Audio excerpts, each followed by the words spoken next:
In this video, I'm going to go over the gameplay of Bombarded. So there are three phases to the game. The first is to place workers, the second is to move the sliders, and the third is to spawn a new bomb. When you place workers, you have three choices. You can either use a property, whether you own it or not, but it has to be owned, buy property that's not owned, or defuse a bomb that's currently on the board. All right, so I'm going to do one for each player here. So I'm going to start with player one, which is the purple pawn, and they decide that they're going to use a property that's owned by someone else.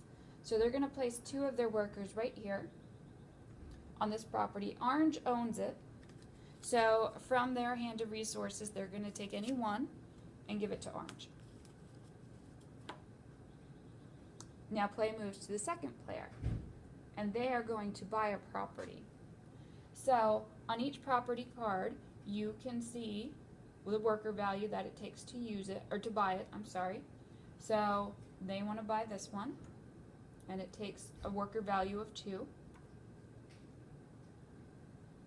And then they have to pay the resources back to the bank to get it. So they go through their hand and they pay those resources. Player 3 decides they're going to defuse a bomb. And this one here, the big number on it, tells you the worker value needed to defuse it. So let's suppose this one has some rings on it. So here's a worker value of 3. Then they have to pay those resources. So let's pay those resources to defuse it. And then they take the card and make sure that when you take it, that the slider stays where it is. That's how many victory points they have right now. So we'll talk about victory points then. So they're going to hang on to that.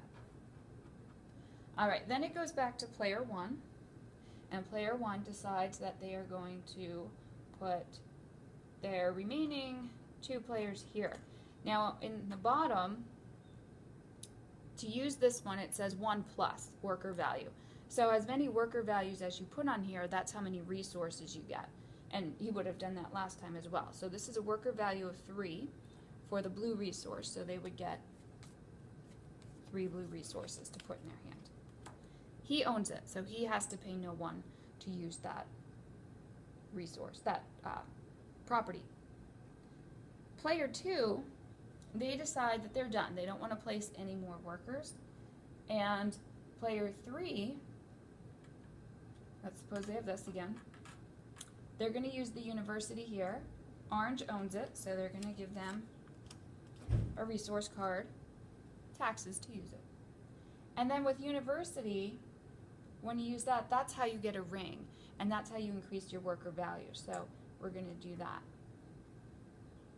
Okay, so all players are done placing, and what we notice here is that player 2 still has 2 workers out. Any worker or any player that has 2 or more workers out can take any one resource they want from the resource bank. So player 2 decides they want this resource. Okay, so it doesn't matter if you have 7 workers out, you still only get 1 resource. Okay, so that is the place workers phase, and those are the 3 options that you have. The next phase is to move the sliders on any remaining bombs. So up here in this corner, it's pointing at the 4. I will move it to the 2. Now that's a victory point of 2. It's no longer worth 4. This one goes down to 0. And that's when a bomb explodes, when the slider gets to 0.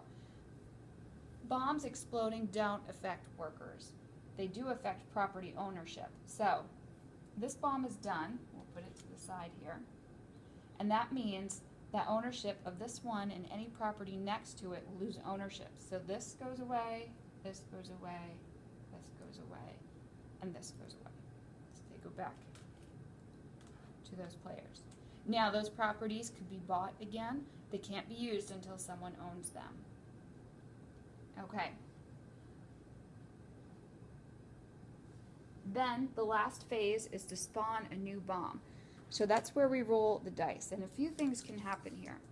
One, so let's make a few things happen. Let's say that we rolled a red 3, which I did, and a blue 3. So let's say this was rolled. In that case, our new bomb,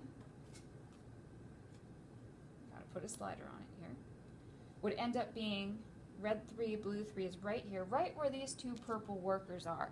In that case, they go out of play. So let me move this over here a little bit. I'm going to put them off to the side with these other 3 workers that they could earn through the maternity ward. So they're back there. Back to our board. Okay, so that could happen. Also, because I rolled doubles, any player that has 12 or more resource cards in their hand has to give half back to the bank, so half rounded down. So in that case, if I had 15 resource cards in my hand, I would have to give 7 back to the bank. I get to choose which 7, but I still have to give them back. All right, and then also, like described before, if a 5 or a 6 is rolled on the blue die, that just means that no bomb has spawned that round, because there is no blue 5 or 6. Okay, it is possible that, let's say this was off to the side already, and we bring our workers back home now, because all 3 phases are done. We bring them back so that they can go to work tomorrow morning. This player only has 1 worker. That means he can't go to the maternity ward. He can't do much without anything. So if you have 0 or 1 workers left, you get another worker each round until you're back up to 2. Once you have 2, you're on your own. Because with the way the maternity ward works, to use it, you need 2. Takes 2 to tango, right? And then you get your 3rd to move next time. Okay, so that's how you can use the maternity ward. Okay, let's talk about winning the game. That's kind of important. You need victory points. Whoever has the most victory points at the end of the game is the winner. So victory points are earned a few different ways. First, we had already talked about was the bombs that you defuse, how many points you have on the slider. So you would add those up. Any victory points that were awarded to you through the bomb squad cards.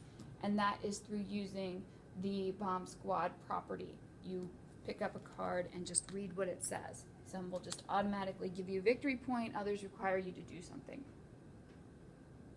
You also receive victory points for every worker value of 4 that you have. So if I'm looking at yellow right now, they have a worker value of 1, 2, 3, 4, 5, 6, 7.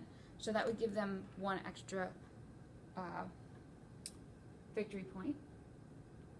Every full set of resources that you have would be a victory point. So every time you have, a full set like this, that's a victory point. And this is all at the end of the game. And the number of properties that you currently own. You count those up, and those would be your victory points as well. Okay, what triggers the end of the game? Well, once all the bombs are gone, and you can see that my pile is out here of bomb cards, but I still have 2 on the board. Once these 2 are off the board, whether they were diffused or they explode, that's what triggers the end of the game. Then you want to add up all your victory points and determine who's the winner. In the case of a tie, you want to take one of these bomb cards, the 4 that you put back in the box, spawn this, and keep going until someone gets another victory point. One thing I want to point out is the rings. The rings have 2 functions. One is to show ownership of a property. 2 is to show increased skill level with each worker. So players have to decide, do they want to use the ring to increase the worker value, or do they want to increase the number of properties they own? So it's a limited resource that players have to make decisions with. So I hope you enjoy the game Bombarded.